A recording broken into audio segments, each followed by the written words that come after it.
Hi guys, so today I'm going to be doing, finally at long last, my review of BLACKkKLANSMAN, both the film and my cat is moving my tripod. Please leave that alone now as well.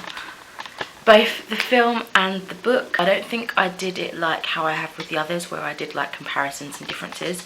I've just got straight up reviews, but within those two individual reviews you might be able to see an overlap or be able to sort of see different comparisons and stuff like that. Elsa, please stop that. So I just realised I said that I watched the film before the book. I realised I didn't, so ignore that. I'm going to be starting off with the book, which is what I read first before I saw the film. And yeah, I've got my full review on Goodreads if you do want to check out the more detailed, in-depth things. Again, you might see some crossover with thoughts and stuff. So yeah, I gave the book a 5 stars. So it's written in a style that makes me think of like, not quite like a diary entry. It's not like dated like that. It's more like a recollection, an account. This is what happened in this, and sort of interjected with like a bit of humour and that within. So it's got that personal feel to it. Obviously it's written from the perspective of the person whose story this is. I should probably say like memoir-esque. I think that's probably a better description of how I'm trying to say it feels like. It's a true story of a black police officer trying to go undercover in an investigation surrounding the Ku Klux Klan arising more prominently in America. It's in Colorado Springs. At times with the writing style it actually felt like a thriller, and then I'd have to like pull myself back into it and be like, hold on, this is actually a true story. Yes, it's entertaining, but holy crap, this actually happened. How did this dude, Ron Stallworth, survive this? How was he not caught in that regard? Like, it was amazing. But then that made me appreciate it even more, because as well as it being entertaining and the author just being funny and witty and sharing his experience, it was also inspiring and just sheer wow at how this actually happened.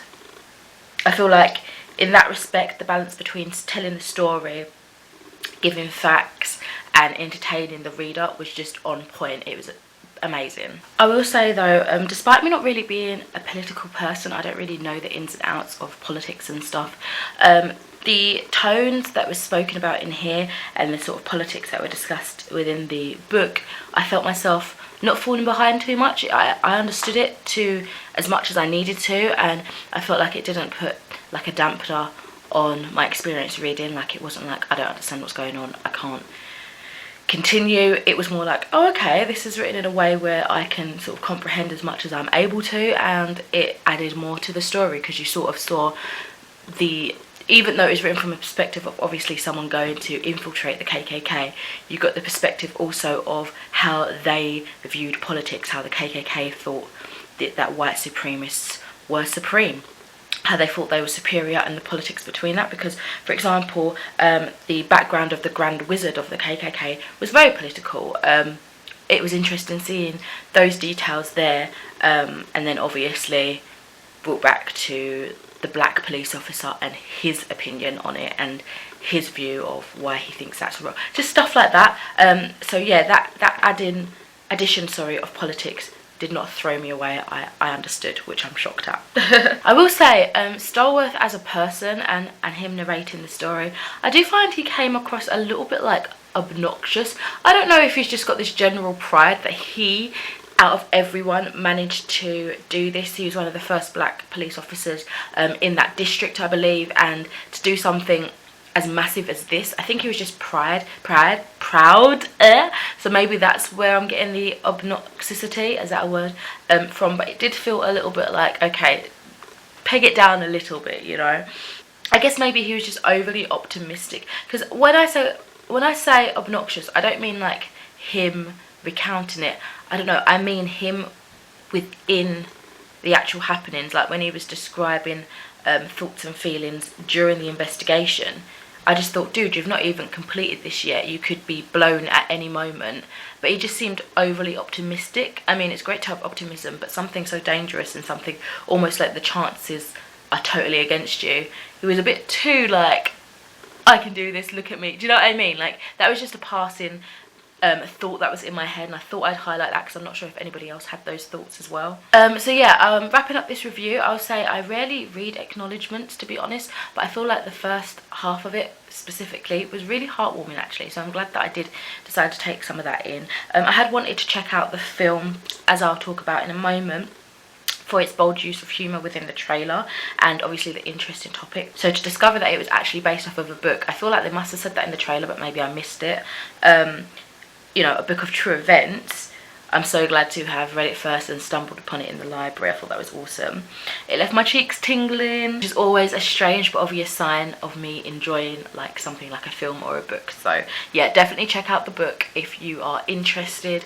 Following on now, we're going to be talking about the film. I might be going into a little bit more depth within this. I don't think I have any major spoilers or anything like that, but obviously if you haven't seen the film, maybe just go off that premise of the review for the book and decide whether you want to watch it. But as I said, I don't think I spoil anything.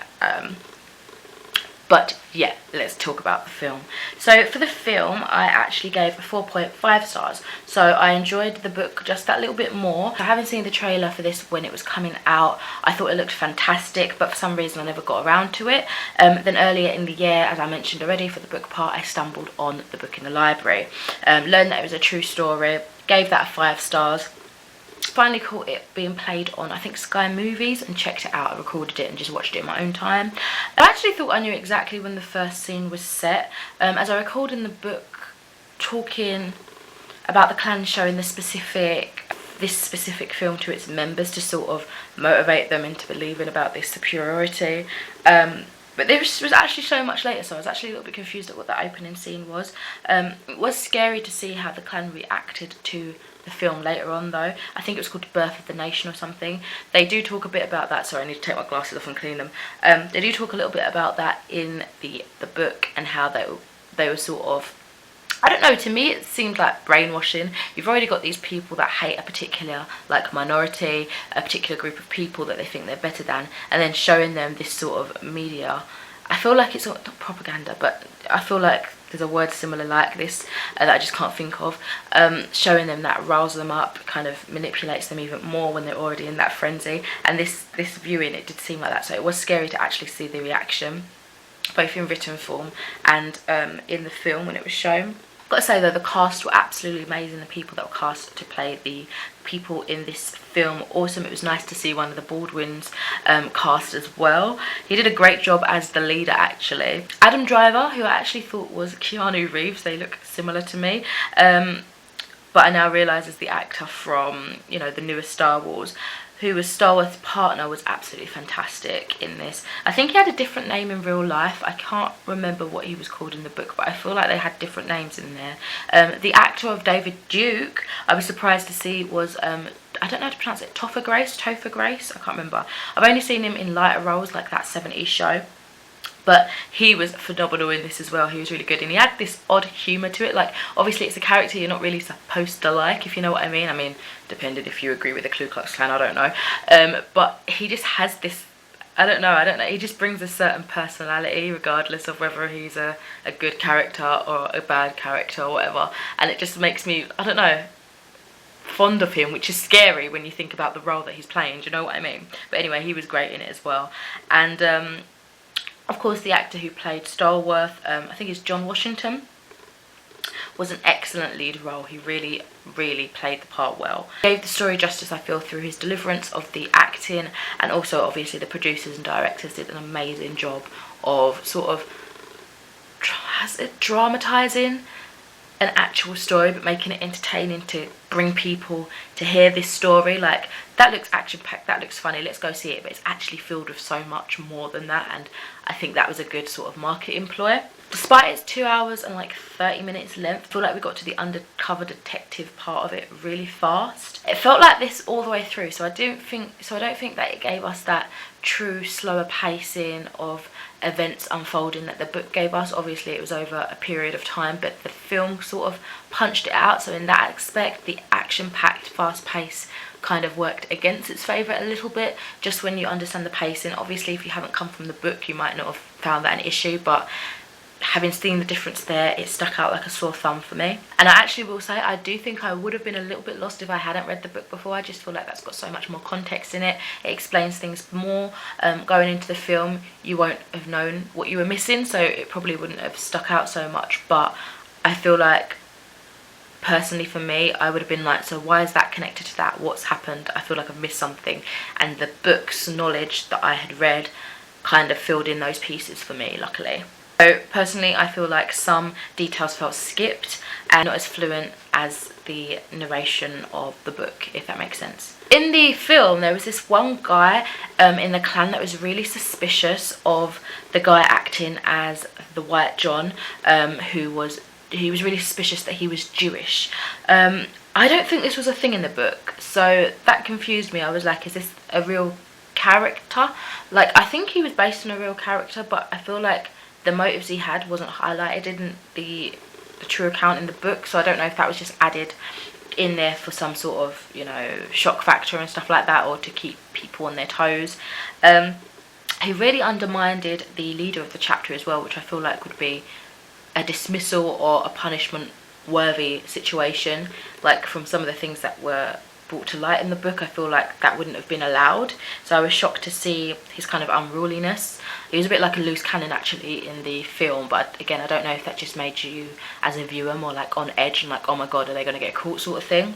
So this was a great obsession to add into the mix of danger, I feel. Although it did annoy me at first, I personally came to the edge of my seat because of the guy keeping digging into this and thinking, okay, there's something not right, something's going on. I think at one point he even said, are you a cop, sort of thing, do you know what I mean?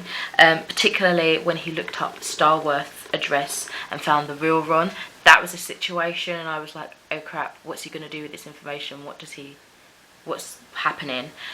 So watch the film to find out where that goes, because I feel like that was something that was definitely thrown in. Again, if you've read the book and you haven't seen the film yet, look out for that scene, because obviously I'm not going to tell you what happens and everything like that, because that will really spoil it, but that was something like an added dynamic which I feel like was really entertaining as well. But also it veered a bit from what I read as the truth in the book, because I don't think I saw that in there.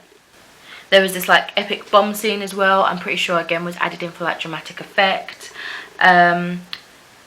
As actually a lot of the last half hour, I feel like a lot of that was sort of just an ad-lib. The producers and directors just added something in just to make it a bit more explosive at the end. I actually feel like it was an interesting fictional spin that worked for the dramatic film interpretation of the true story, so yeah. So the contrast of Starworth being announced into the clan, flitting back and forth with a story of how an innocent black man was brutally tortured, was a very striking scene as well. Please, again, look out for that. Pay a bit more attention to that scene as well, because that was quite deep, actually. I think this timeline was lined up in a way to work with the film, but it was definitely a successful difference. Again, another addition to the film that wasn't in the book, or I don't know, maybe it was left out, maybe they interviewed Ron Starworth and asked for added extras that he didn't include in the book. I don't know, but I don't remember reading it, is just what I'm saying. So I guess this is like my comparison. Actually, there was this, I think it's in the end credits, definitely don't click off. I'm pretty sure they'll keep it on like DVD versions, but it was really scary to see real life footage. I think it was from just 2017 actually, of people in really violent raids, violent like parades, sorry, still fighting over race.